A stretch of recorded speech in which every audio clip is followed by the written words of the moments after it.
faire découvrir le Sénégal comme si vous y étiez. Voici 99 choses que vous ne verrez qu'au Sénégal. La religion occupe une place importante au Sénégal. Plus de 95% de la population est musulmane et le pourcentage restant représente les chrétiens et les animistes. Les foyers religieux y sont également très puissants avec différentes confréries, mourides, tidianes, layènes. Les musulmans et les chrétiens du Sénégal vivent dans une parfaite harmonie. D'ailleurs, ils s'envoient de bons petits plats à l'occasion d'événements religieux majeurs comme la Pâque ou la fête du mouton. Bien que le français soit la langue officielle du pays, c'est le Wolof qui y domine. Il s'agit d'un dialecte maîtrisé par plus de 80% de la population. Quant au français, il est plus courant au niveau de l'enseignement, de l'administration et dans le monde des affaires. Les daharas ou écoles coraniques sont des institutions traditionnelles où les jeunes musulmans acquièrent les bases de l'éducation religieuse et spirituelle. On y trouve des enfants âgés de 2 à 3 ans, des adolescents et aussi des adultes. De nombreuses ethnies cohabitent dans le pays de la Teranga, et celles-ci vivent dans une parfaite entente. Les plus célèbres sont les Wolofs, les Sérères, les Peuls et les Diolas. L'une des particularités du Sénégal, c'est que ses habitants ont traditionnellement pour coutume de manger tout en étant assis par terre. Pour ce faire, une nappe ou une natte est souvent utilisée. Le riz au poisson est le plat national du pays. Préparé à base de riz, de légumes et de poissons frais, cette recette emblématique est très appréciée pour son goût exquis. Au Sénégal, le riz s'incruste dans les repas du quotidien et se consomme tous les jours, notamment à l'heure du déjeuner. D'ailleurs, selon les données de la FAO, la consommation en riz est de 90 kg par habitant. Au Sénégal, le petit déjeuner aussi est hyper important. Les familles préparent en ce sens de la semoule de mil au lait caillé, de la bouillie de perles de mil ou des beignets.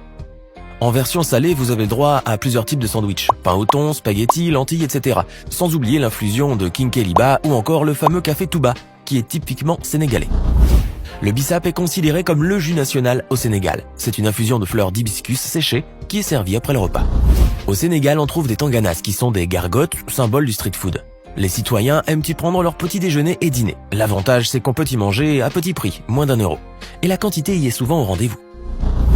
Il y a aussi dans ce pays ouest-africain une ville nommée Saint-Louis. Considérée comme la plus belle ville au Sénégal, elle regorge d'une immense richesse historique et culturelle.